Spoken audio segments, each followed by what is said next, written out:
성도 여러분을 축복합니다.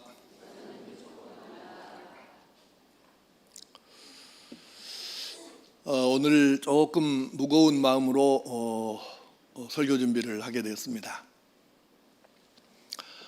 3.1절, 8.15, 6.25, 5.18, 12.12 등 국가적인 여러 중요한 그 지난날 일들에 대해서 최근 몇 년 동안은 제가 거의 언급하지 않고 그냥 넘어갔습니다.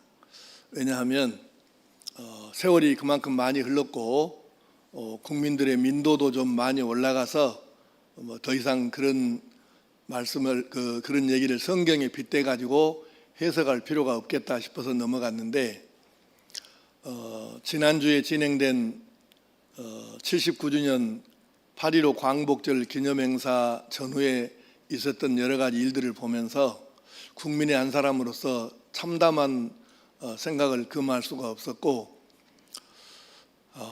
참 이 나라의 현실이 매우 안타까웠습니다.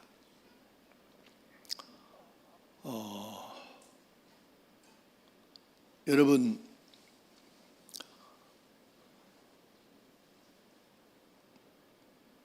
이스라엘 민족이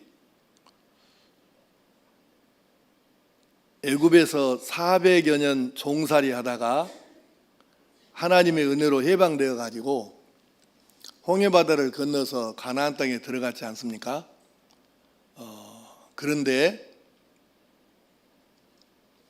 무서운 것이 400년 넘게 이스라엘 민족이 노예살이를 하면서 자기들도 모르는 사이에 노예 근성, 노예 습성이 자기들 마음속에 생각 속에 뼛속 깊이 사무쳐 가지고 그것이 있어서 애굽 사람들이 없는데도 애굽 사람이 있는 것처럼 살고 애굽 사람들에게서 해방을 받았는데도 애굽으로 다시 돌아가서 종살이 다시 하자 이렇게 생각하고 말하는 사람들이 이스라엘에 있었다는 거예요. 질문부터 하나 합시다. 우리가 살다 보면 문제도 생기고 절벽 같은 상황들이 앞에 딱 가로막고 있을 수도 있고 상상치 못한 어려움이 눈앞에 올 수도 있어요. 그게 인생살이이고 그게 세상 돌아가는 일인 것입니다. 그러면 해방은 됐어요. 이집트로부터 해방은 됐는데 이스라엘 민족이 해방된 후에 좋은 일만 있는 게 아니고 당연히 문제도 생기고 어려운 일도 있었겠지요. 그러면 그때에 이러니까 안 되는 거예요. 우리가 그러니까 애굽으로 가서 다시 종살이 해야 돼. 이렇게 하는 것은 정상입니까? 비정상입니까? 비정상이죠. 만약에 그런 인간들이 있다 그러면 그건 정신병원에 보내서 치료를 받게 하든지 돼지게 패갖고 생각을 두드러 바꾸든지 이렇게 해야지 애굽으로 다시 돌아가서 애굽에 종살이 합시다. 이런 놈들이 어떻게 그 나라에 살 자격이 있겠습니까? 여러분 생각에 이스라엘에 그런 인간들이 있었을 것 같아요? 없었을 것 같아요? 자, 성경으로 들어가 봅시다. 출애굽기 14장 11절 12절 말씀을 읽겠습니다. 자막을 보시고 뭔 말인가 내용을 파악하면서 읽으세요. 시작.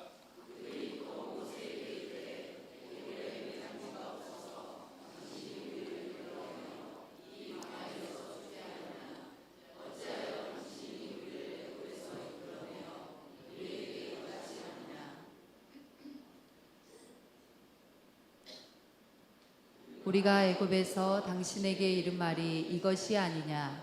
이르기를 우리를 내버려 두라. 우리가 애굽 사람을 섬길 것이라 하지 아니하더냐. 애굽 사람을 섬기는 것이 광야에서 죽는 것보다 낫겠노라. 아멘. 이 장면은 어떤 장면이냐면 이스라엘 민족이 애굽에서 해방되었고 나와서 며칠 안 됐을 때 얘기예요. 그래서 이제 희망을 가지고 와 해방이다 그러고 이제 나왔는데 앞을 가다 보니까 딱 막힌 게 있는데 홍해바다가 가로막고 있는 거예요. 이거 어떡하냐? 그런데 막 지축을 울리는 그 지진난 것처럼 땅이 막 이렇게 울리는 소리가 들리는 거예요. 그리고 보니까 뒤쪽에 땅 바닥에서 이렇게 막 먼지 구름이 일어나는데 구름처럼 먼지가 일어나는 거예요. 이게 뭘까요? 애굽의 이집트의 기마병들이 이제 이스라엘 민족을 또 추격을 하는 거예요. 가운데 서가지고 이러지도 저러지도 못하는 상황이 됐는데 이때 이스라엘 사람들이 모세를 향해서 하는 말이에요.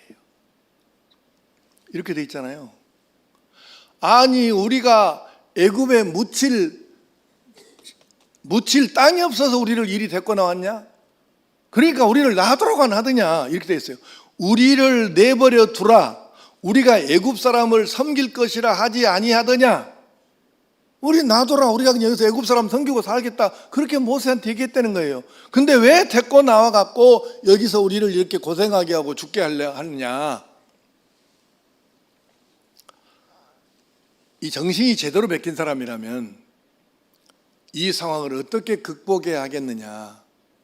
당신 하나님의 지시를 받아서 우리를 이끌었다 하니 빨리 하나님께 기도라도 해봐라. 이렇게 하든지 뭔가 돌파구를 찾을 생각을 해야 되는데 모세를 돌로 패 죽이려고 하면서 그러니까 왜 우리를 데리고 이리 나와가지고 이 고생을 시키냐 이러면서 애굽으로 돌아가는 것이 낫겠다 하네. 더 직설적인 거 한번 볼까요? 민수기 14장 4절 말씀 시작. 이에 서로 말하되 우리가 한 지휘관을 세우고 애굽으로 돌아가자. 이건 어떤 장면이냐면 이제 아까 홍해바다 그 사건은 하나님께서 모세에게 지시하셔가지고 지팡이로 홍해를 가리켜라 하시니까 모세가 하나님 말씀대로 해가지고 홍해가 쫙 갈라져가지고 우리 10개 영화 봤잖아요. 그렇게 갈라져서 이스라엘 민족이 건너요. 그러고 이제 세월이 좀 지났어요. 이제 광야에서 사는데 이제 얼마 있으면 가나안 하나님이 약속하신 땅 그 땅으로 들어가야 되는데 이제 궁금증이 생긴 거예요. 도대체 그 땅이 어떻게 생겼냐. 그래서 어떻게 생겼는가 좀 보고하라 해서 한 지파에 한 명씩 12명을 뽑아가지고 정탐을 보냈어요. 요즘 말로 하면 첩자예요. 첩자. 밀정이죠. 그래서 이제 가서 싹 둘러보고 와서 보고를 하는데 12명이 딱 둘로 나눠진 거예요. 10대 2로 나눠졌어요. 그래가지고 10명은 뭐라 하냐면 좋기는 합디다. 와, 그게 세상에 포도 한 송이를 가운데다 장대 끼워갖고 두 사람이 메고 간 좋기는 합디다. 근데 저만 못한다요.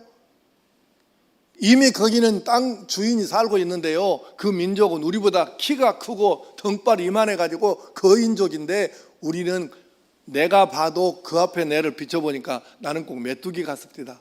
뭔 재주로 그 땅을 뺏어 살겠습니까? 이러니까 백성들이 그럼 우리는 어쩌란 말이냐. 그러고 또 막 가슴을 치고 머리털을 쥐어뽑고 이러니까 두 사람이 튀어나왔어. 10명 말고 두 사람이 나와가지고 아니다. 저 사람들 말이 겉으로는 맞지만 우리 기억해봐라. 하나님께서 우리에게 이 땅을 주신다고 약속하셨지 않느냐. 그리고 우리에게는 저 사람들에게 없는 여호와 하나님이 계시지 않느냐. 하나님이 함께 하시면 그것들은 아무리 덩치가 커도 우리 밥일 뿐이다.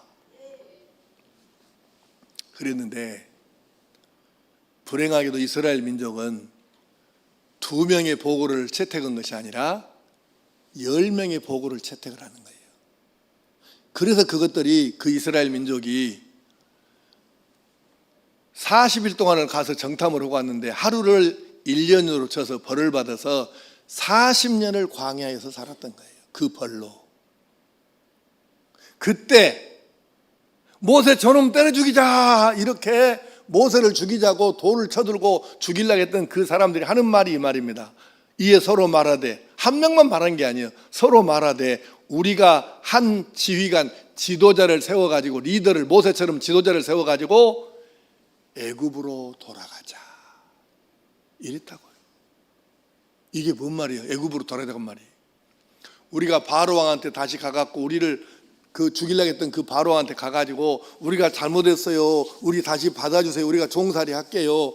이러면서 아들을 낳으면 자기 손으로 죽여야 되고 딸은 낳으면 뭐 그냥 살려도 되고는 이 삶을, 노예의 삶을 아들을 낳으면 자기 손으로 죽이는 삶이 그게 삶입니까? 차라리 광야에서 죽어야지.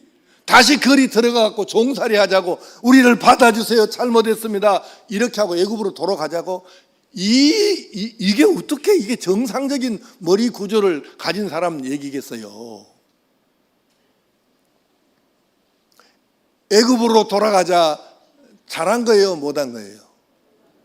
큰일 날 일이죠. 그런데 금년 광복절 전후에서 일어난 우리나라 안의 일들을 보면서 머릿속에 떠오르는 장면이 이 장면이에요. 애굽으로 돌아가자 그랬던 이스라엘 사람들처럼 이 나라 안에도 일본으로 돌아가자, 다시 일본을 섬기자, 말은 그렇게 안 하는데 속으로 그런 비슷한 생각을 하는 놈들이 대통령부터 나라를 이끌고 자빠졌구나, 이 생각을 하니까 기가 막혀가지고, 그래 내가 묵상을 깊이 했어요. 하나님 아버지, 도대체 이게 뭔 일입니까?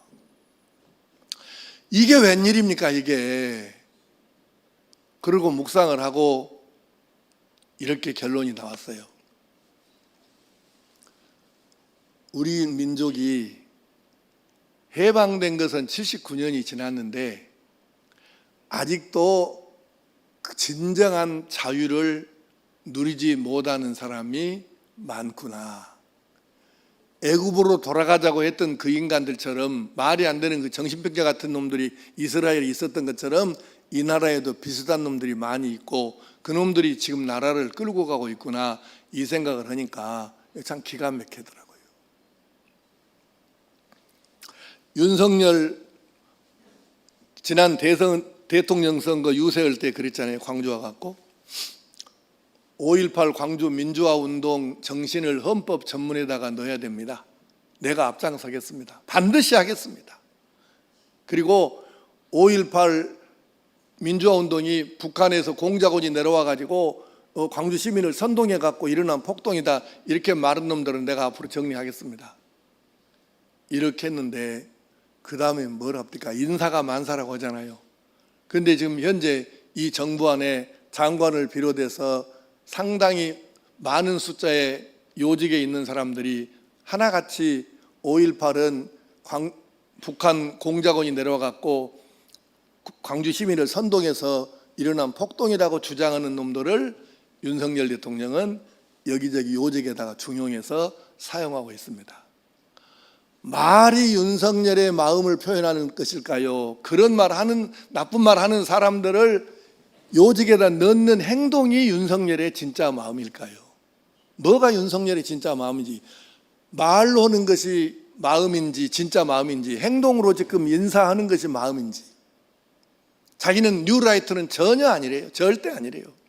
그런데 뉴라이트에 속한 사람들만 지금 뽑아다가 요즘에 정부 요직에다 앉히고 있습니다. 독립기념관장부터 시작해가지고 방통위원장부터 시작해가지고 이 요소에 뉴라이트 계열의 인사들을 다 지금 집어넣은 거 여러분도 뉴스 통해서 보고 있잖아요.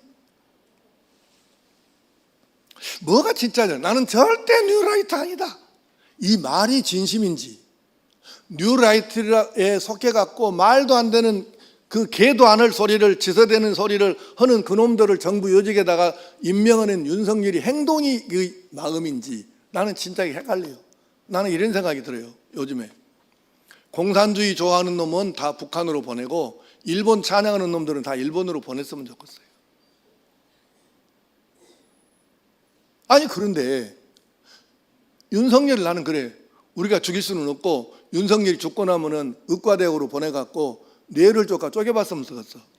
저는 머릿속에는 무엇이 들었길래 저렇게 이상한 짓을 하는 것인지 나는 그거 꼭 좀 한번 해보고 싶어. 지금 여러분 듣기에 목사 증언이 과격하네, 이렇게 느낌이 오는 사람들 있죠? 전혀 과격한 사람 아닙니다.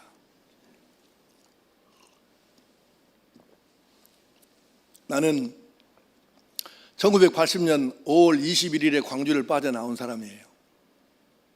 내 이 두 눈으로 공수부대원들이 차까만 총으로 데모하는 아이들, 시위하는 아이들, 대학생들 총으로 찌르는 것도 봤고 실탄을 쏘는 것도 나는 내 눈으로 보고 내 옆에 30cm 왼쪽에 있는 사람이 총알 맞아서 쓰러진 것도 나는 본 사람입니다.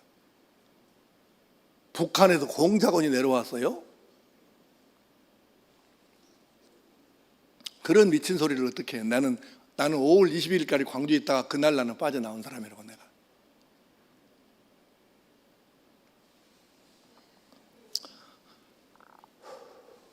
김태회라는 놈이 있어요. 이놈이 현재 국가안보실 1차장이에요. 윤석열이가 너무 신임을 해. 그래도 국가안보에 관한 건 장성 인사까지 지금 김태회 손에서 거의 다 놀아나거든요. 근데 이놈이 이런 말을 해요. 일본에 대해서 이야기를 하면서 우리가 지금 일본은 지금 그 1차, 2차 세계대전에 책임이 있다 그래가지고 그 세계 여러 나라들이 합해가지고 이제 일본의 헌법을 전후에 2차 대전 후에 일본 헌법을 제정할 때 이렇게 했어요. 일본의 군인은 자기 나라 방어만 하는 자위권만 가지고 있는 자위대로 한다. 다른 나라의 전쟁에 참여하거나 다른 나라에 전쟁을 하거나 다른 나라를 도와주러 간다는 명분으로 그 군인이 가거나 이런 일을 못한다. 그게 지금 일본의 헌법에 들어있는 사항인데 아베가 이 헌법을 지난번에 바꾼 거예요. 그런데 이 김태효가 이번에 뭐라고 했냐면 우리는 계속 그걸 반대죠. 일본은 그냥 다른 나라에 침략할 수 있는 전쟁할 수 있는 권리가 있으면 권한이 있으면 안 된다. 헌법 그대로 지켜야 된다. 그래 자유대가 맞다. 이렇게 우리나라는 그동안 해왔는데 지금 윤석열 정부 들어선 뒤로 이 김태효 같은 놈이 지금 국방에 대해서 책임지고 있는 이 정책을 다 이놈 손에서 놀아요. 근데 이 인간이 이렇게 말한 거예요. 우리가 그렇게 주장하는 건 너무 편협한 논리다. 일본도 자주국가인데 일본 군대가 다른 나라하고 전쟁할 수 있게 해줘야지 왜 그걸 못하게 하냐. 우리가 못하게 하는 건 편협한 논리다. 이렇게 말하는 놈이 현재 우리나라 국가안보의 핵심적인 정책을 결정하고 집행하는 이 자리에 있는 김태효라는 놈이라고요. 다음 신원식이라는 놈은 또 국방부 장관이죠. 이번에 청와대로 들어갑니다. 근데 이 인간은 이렇게 말을 해요. 대한제국 조선시대를 우리가 고종 때 황제라고 이제 왕을 이름을 바꾸고 대한제국이라고 국호를 바꿔요. 그래서 조선시대 말이 대한제국이라고 그렇게 이제 하는데 대한제국이 안 망하고 지금까지 왔었던들 일본이 식민지로 36년 다스렸던 그때보다 더 행복했겠냐. 뭔 말인가 이해되세요? 대한제국이 다스린 것보다 고종, 순종, 황제가 다스린 것보다 일본 총독이 다스렸을 때가 우리나라가 더 행복했다. 이 말이에요. 이런 놈이 국방부 장관이라. 그러면서 이렇게도 말해요. 이완용이 매국노였다고는 하지만 그래도 어쩔 수 없는 측면도 있으니까 긍정적인 면도 봐야 된다. 이완용이를.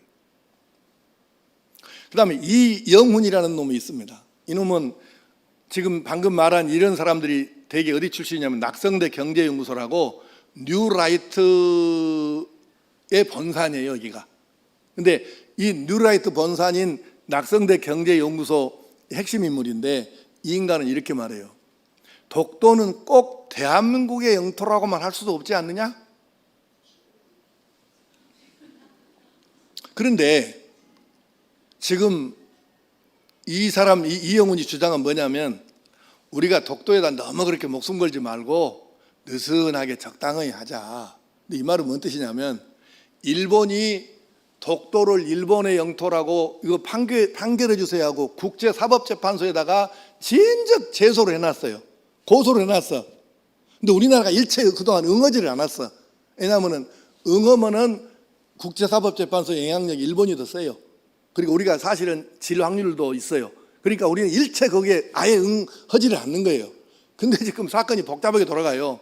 일본서 국제사법재판소에다가 이걸 제소한 이유가 뭐냐면 최종 자기들이 목적하는 것은 자기들 것으로 판결이 받으면 좋지만 그건 아니고 독도는 중간 정도에 있으니까 독도는 일본하고 대한민국하고 같이 나눠가지고 공동 소유로 해서 공동 관리를 하는 쪽으로 이렇게 판결을 받아내려고 하는 것이 일본의 전략이에요. 근데 이것들은 그 논리를 따라요. 우리가 느슨하게 해가지고 우리 땅이라고 그냥 가끔 한 번씩만 말하고 그러다가 재판받으면 그렇게 하자고 뭐 따라가자는 얘기죠. 이게 이놈들 하는 얘기예요. 뉴라이트에서. 그 다음에 또 이건 이놈들은 또 뭐라고 하냐면 위안부는 매춘이래요. 매춘. 위안부가 아니고 강제로 끌어간 것이 아니고 자발적으로 돈 받고 가서 이 성매매했다. 이렇게 주장하는 놈들이 바로 이놈들입니다. 그리고 또 김낙년이라는 이 인간은 또 뭐라고 하는 줄 아세요? 우리 이제 젊은 사람들은 다 몰라요, 요새.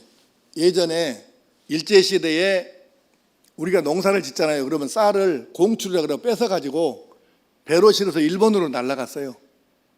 그걸 우리가 미국 수탈이라고 그러거든요. 그런데 이 쌀 수탈, 미국 수탈을 이 김낙년이라는 인간은 뭐라고 하냐면은 수탈이 아니고 수출이다. 일본으로 수출했다, 우리가. 이렇게 하고 있는. 이놈을 그 똑똑한 이 윤석열이가 정부 출연기관인 한국학중앙연구원장으로 임명했습니다. 박이택이라는 놈이 있어요. 이 인간은 일본의 일제시대 당시에 통신산업이 한국 근대화의 토대가 됐다. 이렇게 말한 놈은 독립기념관 이사로 임명했습니다. 뉴라이트가 뭐 말이냐? 영어로는 뉴라이트니까 신우파라는 뜻인데 말은 좋은 뜻이에요. 뭐 신우파, 뭐 신좌파, 뭐 나쁘겠습니까? 문제는 뭐냐면 이쪽에 속해 있는 사람들이 지금 엊그저께 부산에서 어느 중학교에서 일제시대에 일본이 우리나라를 식민지로 해갖고 우리나라가 엄청 좋았었다, 긍정적인 효과가 있었다, 이런 영상을 12분짜리를 학교에서 들어갖고 난리가 났잖아요. 뉴스에 나왔는데 몰라요? 이게 다 뉴라이트에서 제작한 영상이에요. 그런데 이 사람들이 웃기는 게 뭐냐면 식민지 근대화론이라는 게 있어요. 이 뉴라이트에서 주장하는 건데, 식민지 근대화론이라는 것은 일본이, 우리가 일제시대에 일본이 우리나라보다 빨리 개화됐고 잘 살았다. 근데 그 일본이, 근데 그 말은 맞아요. 그 당시에 일본이 우리보다 먼저 개화되고 서양 문물을 받아들여서 빨리 이렇게 개명한 것은 맞는데, 그리 명치유신이라고 그러죠. 근데 그 선진국이었던 일본이 우리나라를 36년 동안을 지배를 했기 때문에 우리가 그 덕으로 경제도 발전했고 정치체도 발전했고 이렇게 서양 문물도 받아들일 수 있었으니까 이거는 말하자면 일본은 우리에게 고마운 은인 같은 존재다. 이것이 기본 토대예요. 그 뉴라이트 사관이라는 게. 그러니까 식민지 근대화로는 우리가 식민지 36년 동안 압박은 받았지만 그것 때문에 우리나라가 발전할 수 있었으니까, 우리나라가 근대화 됐으니까 일본은 고마운 나라다, 이런 얘기예요. 그게 지금 식민지 근대화론의 뼈대이고, 그리고 뉴라이트는 핵심적인 이론을 바로 거기서 가져온 거예요. 그런데 이것들이 더 웃기는 게 뭐냐면 일본하고 생명 바쳐 싸웠던 독립지사들은 계속 깎아내리는 거예요. 요 며칠 전에 테러리스트 김구라는 책이 나왔어요. 뉴라이트에서 공부하고 그 이사로 있었던 인간이 이 책을 쓴 거예요.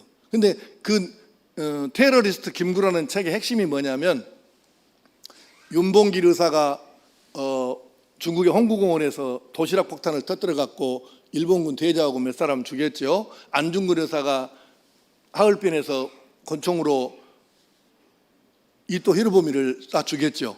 이런 이제 여러 그런 사건들이 있었는데 일제시대에 이것은 테러라는 거예요. 우리나라 독립을 위하고 주권을 찾기 위한 의로운 행동이 아니고 테러라는 거, 이걸. 그러면서 이 테러 뒤에 누가 있냐? 임시정부 주석인 김구가 있었다. 김구가 다 이거 그 뒤에서 조종했다. 그래서 김구는 그때 당시 일어난 모든 테러의 주범이고 총책이다.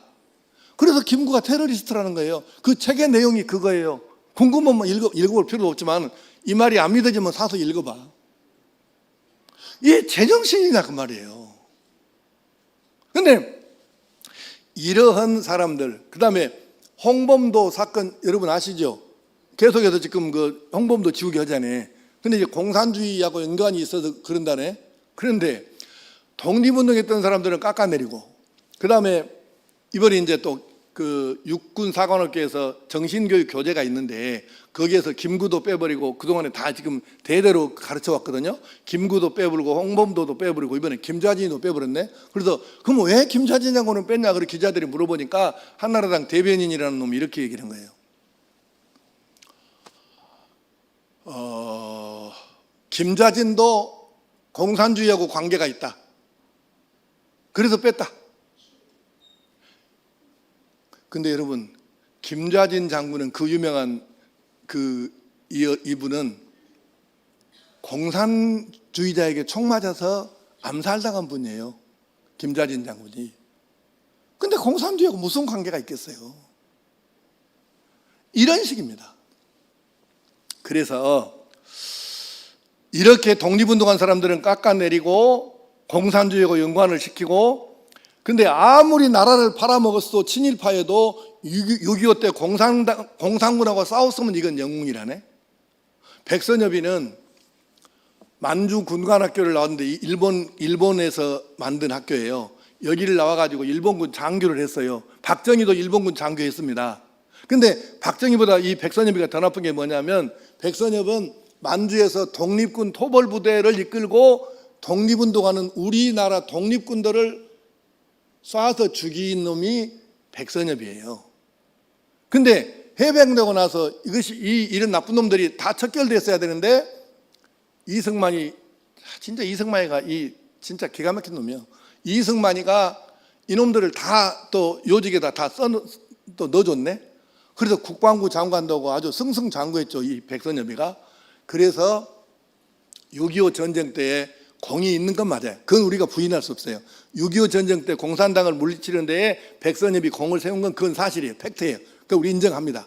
그런데 이 사람의 공과 과를 두 가지를 이야기를 다 하든지, 아니면 네가 아무리 공을 세웠어도 독립군들을 그렇게 토벌 가가지고 다 몰살시킨 나쁜 놈, 너는 공보다 과가 더 크다 이렇게 하든지 이래야 되는데, 지금 과는 싹 없애버리고 백선엽이는 나라 구한 영웅으로만 이렇게 말을 하니 어떻게 이게 객관적인 시각이냐 이 말이죠.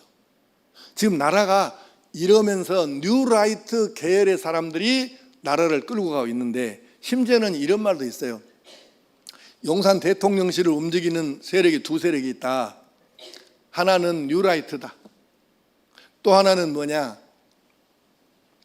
김건희 뒤에서 지금 받치고 있는 세력이 있다는데, 이건 나도 눈으로 본 것이 아니기 때문에 얼마큼 사실인지는 나도 잘 모르겠어요.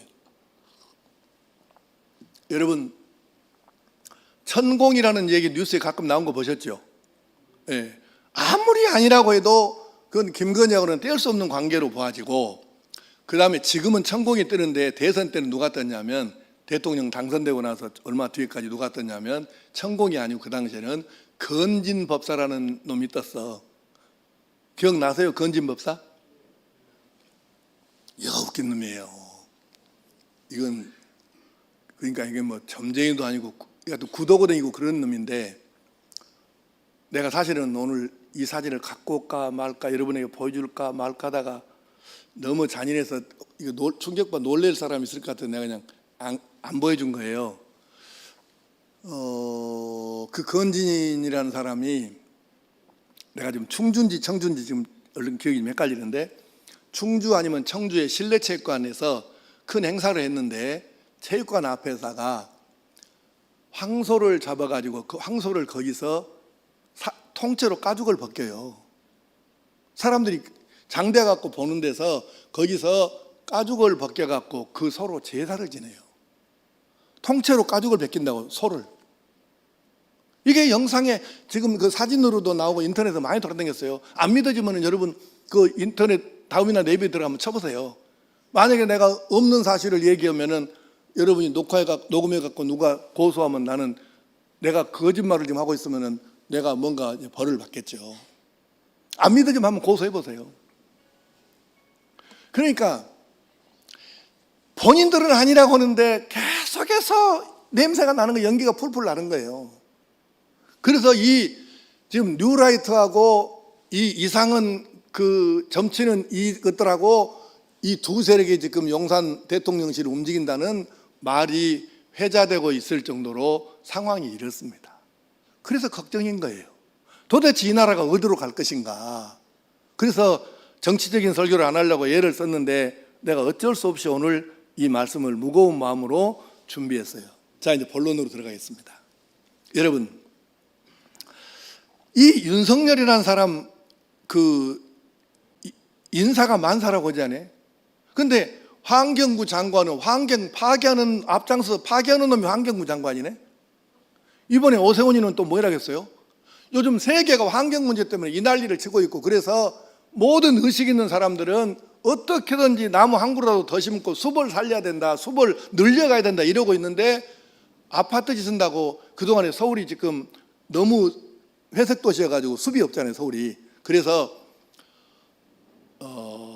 녹지대 보호법이라는 게 있어가지고 지금 서울에서 그 자연 녹지는 개발을 못해요. 법으로 묶어놨거든요. 근데 오세훈이가 이번에 어떻게 했냐면은 아파트 값을 안정시킨다는 명분으로 녹지를 이렇게 법으로 풀어가지고 아파트를 짓게 하겠다. 이게 지금 제정신이 아니에요. 이게 지금 21세기에 대한민국 이렇게 살 만큼 사는 대한민국에서 나와야 할 정책은 아니거든. 공장 짓는다고 하면 묵고 살기가 바쁜데 나무가 무슨 문제냐. 이게 환경부 장관이라는 놈이 하는 소리예요.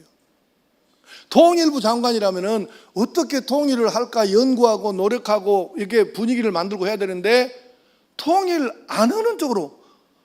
통일은 하려면 우리가 북한을 박살내가지고 흡수통일하는 것만 생각하고 나머지는 생각을 안 하니, 전쟁에서 북한을 박살내지 않으면 통일이, 이 사람들한테는 머릿속에 통일이 없어요.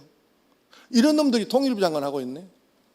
아니, 노동부 장관이라는 것은 일단 어떻게든지 근로 조건을 개선하고 일단은 근로자 편에 서는 게 노동부 장관의 기본적인 임무인데, 노동자들 탄압하는 일을 하는 김문수라는 놈을 이번에 또 노동부 장관으로 또 임명을 하네. 나는 참 저 사람 진짜 머릿속이 너무 궁금해요. 그런데 우리 분명하게 하나 기억해야 됩니다. 그게 뭘까요? 성경은 민주주의도 자본주의도 공산주의도 사회주의도 지지하지 않는다는 것입니다. 여러분 기억하세요. 뭐 민주주의다 자본주의다 공산주의다 사회주의다 이런 것은 사람들이 나중에 편리를 위해서 자기들 주장을 확대하기 위해서 만들어 놓은 이론이고 조직이지 주의지, 이거는 성경이 아니에요. 기독교는 이념 위에, 이데올로기 위에 있다는 것을 알아야 합니다.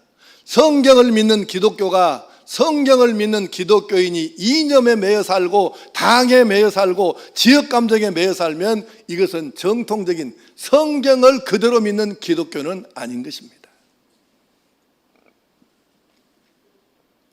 기독교인도 정당 활동할 수 있죠. 정치 활동할 수 있지요. 맞아요. 그러나 기독교인이라면 성경적 통찰력을 가지고 통합하고 성경의 기준으로 활동해야지, 이념이나 정당에 따라서 움직이면 성경은 어디에 쓸 거예요? 이 사람에게 성경은 어떤 의미인가? 그러면 어떤 의미가 되는 거예요? 성경을 따르지 않고 이념이나 정당에 따라서 움직이고 끌려가고 한다면 이 사람에게 성경은 무슨 의미가 있는 거냐고요. 성경이 상위 개념입니까? 이념이 상위 개념입니까? 골로새서 2장 8절 말씀을 현대인의 성경 번역으로 보겠습니다. 자, 띄워보세요. 시작. 여러분은 실속 없고 기만적인 철학에 사로잡히지 않도록 주의하십시오. 이것은 전통적으로 전해 내려오는 사람의 가르침이나 이 세상의 초보적인 원리에 근거한 것이지 그리스도에게 근거한 것이 아닙니다. 아멘. 그래요. 이념이다, 정당이다, 뭐 뉴라이트다, 뭐 공산주의다, 민주주의, 자본 다 쓸데기 없는 것입니다. 실속 없고 기만적인 철학에 사로잡히지 않도록 주의하라고 하지 않습니까? 이건 내 말이 정우겸 말이 아니라 하나님의 말씀이 가르치시잖아요. 왜 그 쓸데없는 이념의 사상의 주의의 지역의 정당에 사로잡혀가지고 그게 매여 사느냐는 거예요. 우리가 그리스도인이라면 그러면 안 되죠. 우리가 그리스도인이라면서도 아직도 이념의 정당의 지역의 체면의 돈에 매여서 산다면 우리는 아직 진정한 자유인이 아닌 것이지요.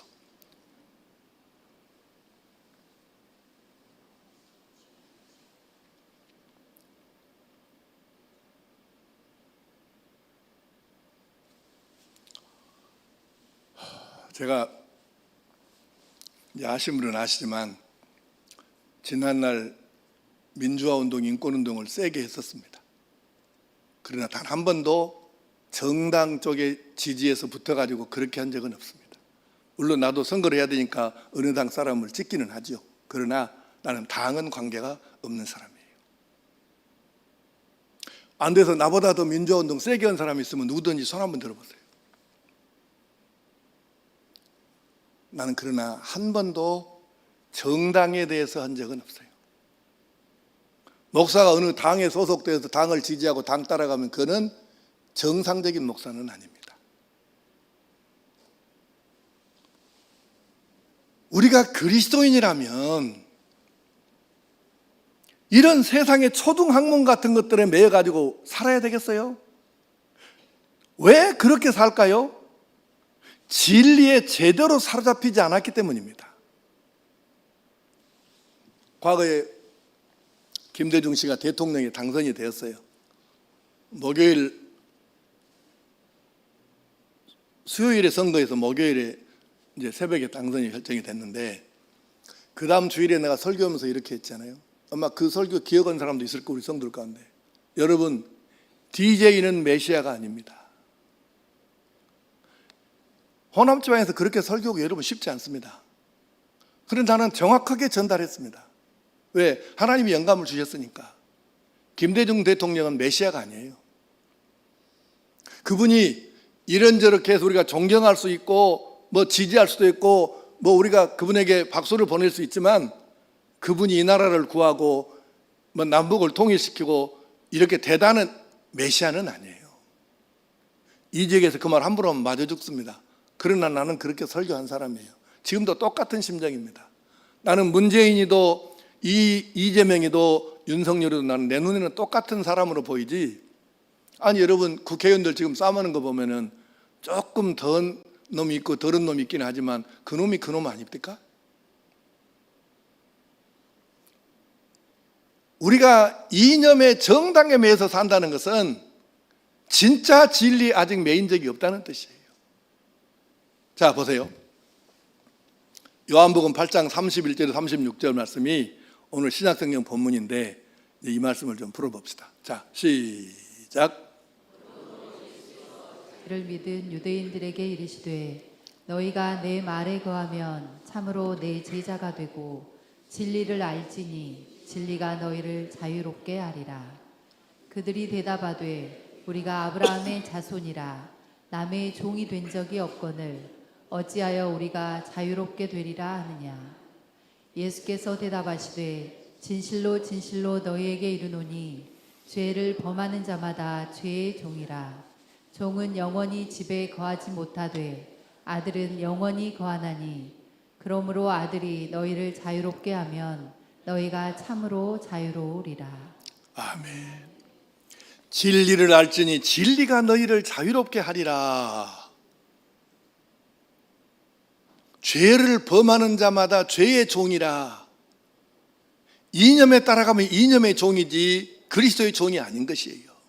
진정한 진리 자체이신 예수님께서 내 안에 계셔서 나의 모든 것을 주관하신다면, 그리고 내가 그 진리를 온전히 따른다면 다른 것에 매여야 할 이유도 없고 매여야 할 필요도 없는 것입니다.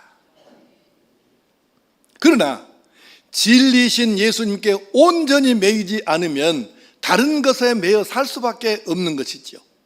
세 군데 말씀을 읽습니다. 자, 이 말씀을 잘 기억하십시오. 요한복음 14장 6절 시작. 예수께서 이르시되 내가 곧 길이요 진리요 생명이니 나로 말미암지 않고는 아버지께로 올 자가 없느니라. 아멘. 내가 곧 길이요 진리요 생명이다. 나를 통하지 않고는 아무도 하나님 아버지께 못 간다. 오직 예수 그리스도. 여러분과 나를 위해서 십자가에 못 박혀 죽어주신 오직 예수 그리스도 한 분만 나를 하나님께로 천국으로 가게 하실 수 있는 유일한 분이십니다. 그분이 나를 위해 죽어주신 거예요. 누가 있습니까? 이 말씀은 이런 뜻이에요. 여러분, 대답을 정확하게 한번 해보세요. 민주주의가 우리를 하나님께로 인도할 수 있습니까? 공산주의가 우리를 하나님께 인도할 수 있습니까? 국민의힘이 우리를 하나님께로 인도할 수 있습니까? 민주당이 하나님께 인도할 수 있습니까? 없어요. 그것들에 매여 살 이유가 없다는 뜻입니다. 고린도후서 3장 17절 시작. 주는 영이시니 주의 영이 계신 곳에는 자유가 있느니라. 아멘. 우리가 예수님을 모시고 예수님의 영 너와 함께 계시면 이 심령 안에 진정한 자유를 누릴 수 있기 때문에 다른 것에 매이고 끌리고 포로가 되어서 그렇게 살아야 될 이유가 없다는 뜻입니다. 아직도 우리가 뭔가에 매여갖고 자유롭지 못하다는 것은 아직 진리신 예수님께 온전히 매여 있는 것이 아니라는 뜻이에요. 로마서 8장 8절 말씀 세 번역으로 시작. 육신에 매인 사람은 하나님을 기쁘게 해드릴 수 없습니다. 아멘. 육신에 매인 사람, 이런 세상 것에 아직도 매여갖고 사로잡혀가지고 그것에 의해서 끌려다니는 사람은 하나님을 기쁘시게 할 수 없는 것이죠. 그리스도인인 우리라도 여러분과 나라도, 예수 잘 믿는다고 하는 여러분과 나라도 중심을 제대로 잡고 살아야 한다, 그 말입니다. 예수님보다 위에 있는 것은 결코 없습니다. 하나님 한 분에게, 예수님 한 분에게만 매이고 그 외의 모든 것에는 자유로워져야 합니다. 세상 다른 무엇인가 매여 산다는 말은 아직 예수님께 100% 매이지 않았다는 뜻이에요. 진리신 예수님께 100% 매여서 살아야 합니다. 그래야 진정한 자유인이 되기 때문입니다. 여러분은 이념도 당도 경제도 건강도 학력도 체면도 돈도 아무 상관없이 이 모든 것으로부터 진정 자유함을 누리고 살고 있습니까? 대답을 못 하시네요. 그래서 우리가 기억해야 합니다. 내가 예수님을 온전하게 영접하고 예수님께 제대로 매여 살면 몸이 건강하든 안 하든, 머릿속에 지식이 좀 있든 없든, 사람들이 나를 알아주든 알아주지 않든, 이념이 이쪽이든 저쪽이든 아무 상관없이 진정한 자유인으로 살아갈 수 있는데, 예수님의 내 모든 것이 안 되는 사람에게는 이게 안 되는 거거든요. 그러므로 사랑하는 성도 여러분, 오늘 설교 제목이 이것입니다. 그대 진정한 자유인입니까? 아직도 우리가 세상에 무엇인가에게 매여가지고 나는 이거 없으면 안 돼, 나는 이거 없으면 못 살아, 이런 것이 있다면, 또는 성경보다 신앙보다 하나님보다 다른 것에 더 큰 영향을 받고 내가 끌려간다고 하면 아직 우리가 예수께 매인 사람이 아니에요. 그러므로 다시 기억합시다. 나를 죄에서 풀어주신 유일한 분, 나를 마귀에게서 노임받게 해주신 유일한 분, 이분 말고 누구에게 우리가 매여서 살아야겠습니까? 나를 죄에서 풀어주신 분, 마귀에게서 노임받게 해주신 분, 바로 이 진리 자체이신 예수님께 철저히 온전히 매어 삶으로 해서 그 외에 어떤 것으로부터도 진정한 자유를 누리고, 이 자유를 죄 짓는 데 방종하는 데 사용하는 것이 아니라 하나님을 섬기고 자진해서 자원해서 사람들의 종이 되어서 사람을 섬기는 그리스도인으로 살게 될 때에 하나님께서 우리를 인정하시고 흐무대하시고 내가 너를 구원시킨 것이 얼마나 잘한 일이냐 이렇게 느끼시면서 우리를 더 복되게 이끌어 가실 줄로 믿습니다. 기도하십시다.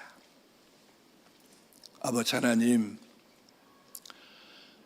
일본으로부터 노임받은 지가 79년인데 마치 이스라엘 사람들이 다시 애굽으로 돌아가자 한 것처럼 지금 비슷한 이념을 가지고 또 나라를 끌고 가려고 하는 사람들이 많이 있어서 참 걱정입니다. 그러나 다시 한번 우리가 바로 이 예수님은 이념 위에 계시고 이데올로기 위에 계시고 바로 이 예수님, 진리신 예수님만 나를 죄에서 풀어주시고 마귀에게서 노임받게 하셨다는 걸 기억하고 이제는 예수님 한 분, 나를 이렇게 해방시켜 주신 예수님 한 분에게만 매여 살고 그 외의 모든 것으로부터 해방되어서 진정한 자유를 누리며 사는 하나님의 사람으로 살게 하여 주시옵소서. 이 진정한 자유를 방종으로 사용하지 아니하고 하나님을 섬기는 데에 자진해서 사람을 섬기는 데에 사용해서 하나님을 흐뭇하시게 해드리고 그 하나님께로부터 복의 주인 되신 하나님께로부터 인정받고 쓰임받고 복을 받아 이 복을 또 다시 재분배하는 데 사용하는 하나님의 사람으로 살게 하여 주시옵소서. 이 모든 말씀을 예수님의 이름으로 기도하오며 이제는 우리 구주 예수 그리스도의 크신 은혜와 하나님 아버지의 말로는 다 할 수 없는 사랑하심과 깨우치시고 인도하시고 도우시는 성령님의 역사하심이 나는 예수님 때문에 진정한 자유인이 되었다. 이제 나는 이 자유를 하나님을 위해서 사람들의 구원을 위해서 사용하겠다. 이렇게 결단하는 모든 주의 백성들과 완도 국민들과 이 나라와 이 민족 위에 세계 도처에서 복음 전하는 선교사님들에게 이제로부터 영원토록 함께 하시기를 간절히 축원하옵나이다. 아멘.